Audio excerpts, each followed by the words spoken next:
Salam alaikum. Salut à tous. Il y a quelques jours, on a eu les annonces des BRICS. Alors, le BRICS, qu'est-ce que c'est? Ça a été inventé il y a quelques années. Il y a le Brésil, l'Inde, la Chine, la Russie, bien sûr, et l'Afrique du Sud. Représente à peu près 26% du PIB mondial, la richesse mondiale. Et on voit bien que de plus en plus, ce qu'on appelle les pays émergents ne veulent plus être sur la dictature américaine qui consiste à dicter aux États leur diplomatie en disant si vous utilisez dans vos échanges commerciaux le dollar, vous devez suivre absolument notre ligne diplomatique.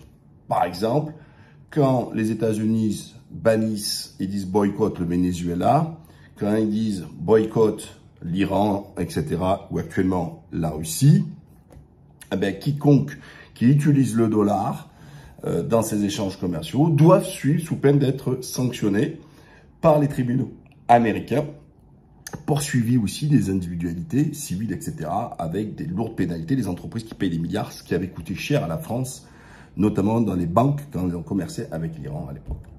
Alors, elle a pris naissance puisqu'ils ne veulent plus l'hégémonie de la Banque mondiale et du FMI à la pensée unique, en gros dominée par les Américains, qui va dicter, les Occidentaux, dicter leur propre ligne aux États. En échange de quoi je te prête de l'argent, mais je veux que, par exemple, au Mali, tu arrêtes le coton, ou tu arrêtes de faire ci, à toi, à l'endroit, toi, tu fais ça, etc. C'est jamais des prêts sans intérêt. Bien sûr qu'il y a des intérêts. Quand je parle d'intérêt, pas dans le côté,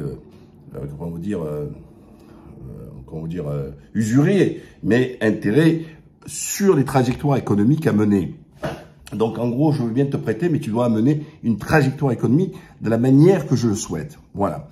Donc, le BRICS, c'est très bien parce que moi, vous savez, j'ai toujours défendu, je trouve que la meilleure période, c'était à l'époque où il y avait l'URSS et les États-Unis et le monde s'en portait mieux. Et quand il y a eu la chute du mur de Berlin et puis il y a eu le démantèlement de l'URSS, ça a été catastrophique puisque on s'est retrouvé avec la seule des Américains sur la scène mondiale et qui a imposé, qui nous a détruit l'Irak, tout ça. La suite, vous la connaissez. Tout le mal que les Américains ont pu faire en Amérique centrale et en Amérique du Sud, entre déstabiliser les pays, soutenir les narcotrafiquants, etc., pour déstabiliser les pays. Bref, on sait tout cela. Donc, les BRICS, c'est quelque chose d'intéressant. Alors, il y a eu des gens, on voit qu'il y a de plus en plus de pays qui sollicitent, notamment l'Algérie, et je vais en revenir après, pour entrer. Donc, lors de cette assemblée, ils ont défini les nouveaux entrants, dont l'Éthiopie, l'Arabie Saoudite, les Émiratis, l'Égypte, entre autres, je crois le Vietnam aussi, etc. Alors, en gros, ils étaient à 26, ils montent à peu près à 30% du PIB mondial, là, actuellement. Et beaucoup de pays, ils sont observateurs ou ils veulent intégrer. Aujourd'hui, si vous préférez, dans le contenu, il n'y a pas encore vraiment quelque chose de défini entièrement. C'est quelque chose qui est voué à être en mouvement et à se développer. Par contre, ils ont développé une banque commune avec à peu près 250 milliards, etc. Alors, qu'est-ce que ça va permettre?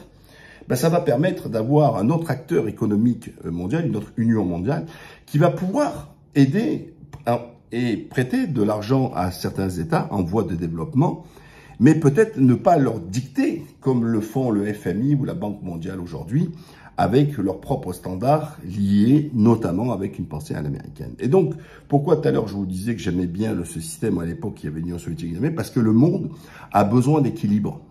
Autant sur le plan sécuritaire, intérieur d'un pays. Regardez tous les pays, il y a une police, une gendarmerie. La police est défaillante, on a la gendarmerie. Il y a un problème avec la gendarmerie, il y a la police. Donc le monde abaisse exactement la même chose. Si vous voulez, dans un monde, il ne peut pas être sous l'hégémonie d'un pays qui va dicter tout.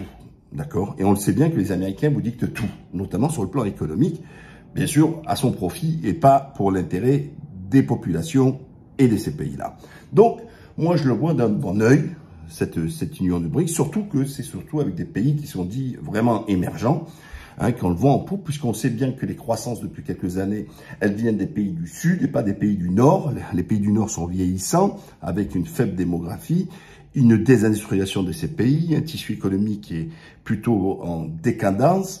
Et donc, oui, cette union, entre guillemets, des pays du Sud est une bonne chose. Alors, dans leurs critères de sélection, je vous rappelle qu'encore une fois, c'est un acteur économique qui va permettre aussi, puisque certains pensent déjà de créer eux-mêmes peut-être une monnaie d'échange entre eux, rien n'a été acté là-dessus.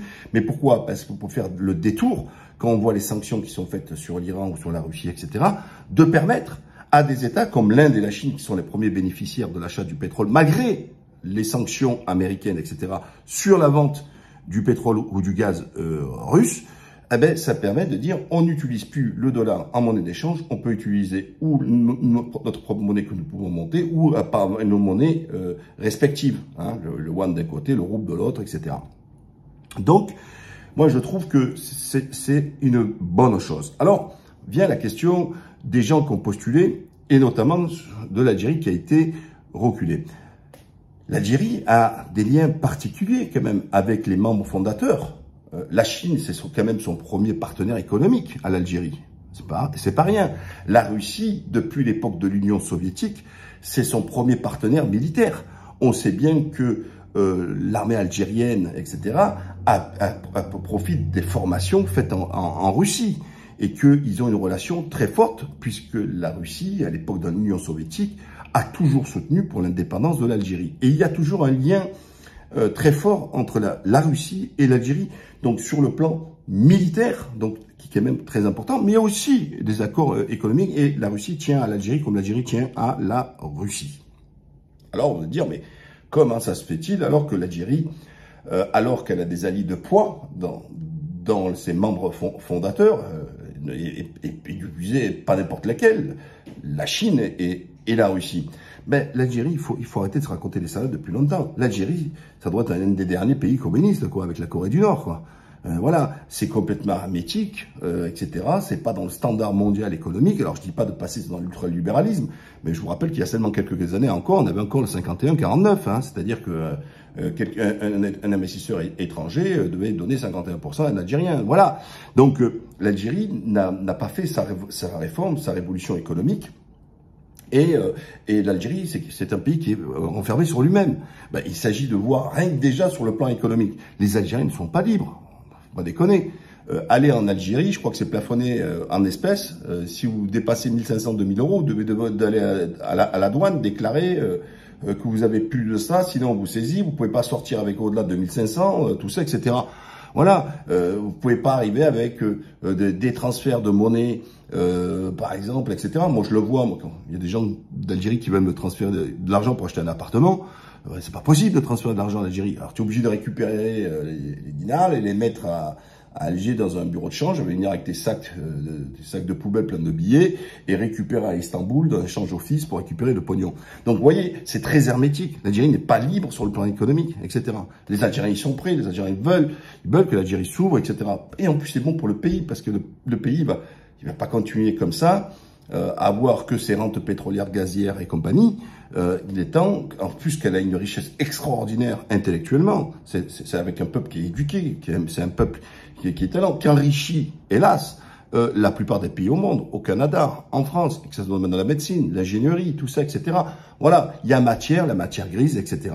Et aujourd'hui, on le voit bien, cette jeunesse, etc., elle est inquiète et cette jeunesse ne trouve pas sa place parce que justement, les talents ne sont pas payés. J'en ai encore, là, j'étais en Indonésie, j'ai rencontré un Algérien et qui travaillait à Taïwan. J'en ai un autre qui travaillait à Hong Kong. Voilà. Alors, voilà, des ingénieurs, tout simplement. Ben, parce que la paye, c'est pas la même. Donc, il est bon qu'il y ait du sang neuf, que des entreprises internationales viennent investir en Algérie, et puis que ça permet de mieux payer aussi. L'Algérie, ça doit être un des rares pays au monde. Hein, moi, j'ai fait, c'était mon cousin il y a quelques mois en arrière, qui est obligé de. Écoutez bien hein, ce que je veux dire. Hein, je vais pas me tromper. Hein, c'est pas ni un lapsus ni une erreur ce que je veux vous dire. Il a payé pour être embauché. Vous avez bien entendu. C'est un des rares pays au monde où pour être embauché de certaines entreprises, c'est vous qui donnez le bakshish pour être embauché. Voilà. Bon, bref. Je ne vais pas m'étendre là-dessus, puisque certains, hein, surtout les voisins d'à côté, risquent d'en profiter pour marquer des points, alors que là-dessus, franchement, ils n'ont aucune leçon à donner. Mais voilà, je pense que les raisons, elles sont rationnelles, les raisons, elles sont sur le plan structurel et sur le plan économique. C'est pas un non ferme, définitif, on ne veut pas l'Algérie parce que c'est l'Algérie, donc il faut pas partir de la victimisation, mais c'est le système algérien qu'il faut changer sur le plan économique pour pouvoir rentrer, parce que je vous rappelle encore une fois que les BRICS, c'est monté au départ, aujourd'hui, peut-être demain ça va évoluer, sur une démarche économique des choses. L'Algérie peut se défendre en disant, je crois que elle a mis 2 ou 3 milliards dans cette banque, tout ça, montrant franchement en disant son intérêt d'y aller. Le président Tebboune a affirmé son intérêt. Oui, mais il n'en a pas tiré les conséquences. Tu montres ton intérêt à y aller, à rentrer, mais il faut faire les réformes structurelles. Et l'Algérie doit faire ses réformes structurelles sur le plan économique.